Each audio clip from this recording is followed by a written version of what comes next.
My meaning was that I came in age because I was a kid and I was grown-up kid, but still, when the war started, I was 14.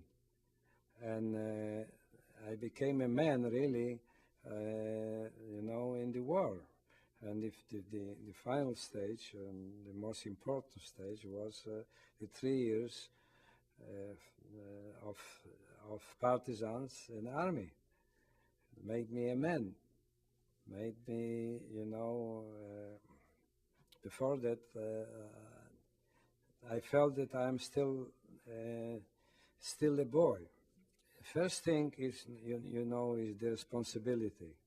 That you are responsible. You are not. You cannot rely to say to somebody, I am a boy and you're responsible for me. You help me. Now I'm supposed to help myself and I'm supposed to help others. Shalom is the same guy I married 59 years ago, but he's harder to reach. He has become very ill and frail. His communication level has diminished tremendously. The caregivers know what I had to learn the hard way, how difficult it is for a person to be that helpless, to be that dependent upon everybody, and not to be able to communicate. We got him a regular wheelchair in the beginning, and we saw how very uncomfortable he was. And he couldn't rest. He would slouch forward, and we thought there must be a better way. And we looked and found on the internet a recliner on wheels, which is more comfortable. And it's very easy to move, it's maneuverable. It's got all the comfort of a recliner and the mobility of a wheelchair. And we got it for him, and it made a tremendous difference in his life. He sits at the table and eats with us.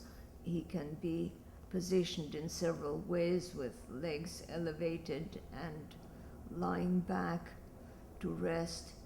And he can be with us and not feel that he's alone in his bedroom for hours on end. It must be so lonely to be in the bedroom with nobody to talk to, just the ceiling to look at. And that's what happens to people when they are bedridden. Tell me, how does it affect the caregivers? Well, it affects, a happy patient is a happy caregiver, so it's definitely a great asset. It makes it easier for the staff to transfer them. They're very user-friendly. We can get the patients in and out of the chair easily. And again, the mobility, being able to push them into the other rooms and into the lounge and into their resident rooms is very, very good. Well, it's better. It's better for the residents because we don't have to put them back and forth into the bed. We don't have to move them as much as we would have to do it. The caregiver gives them more time to give them direct care.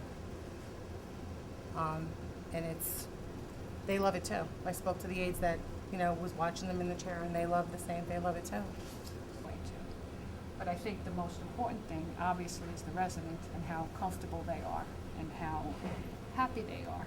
And I even was just speaking to a family member outside who said that her grandmother never looked better and more comfortable than when she was in the chair. Oh, good. So that's what Rose Art Foundation is focusing on, to provide the comfort and the quality of life and the dignity of life to very ill, immobile patients.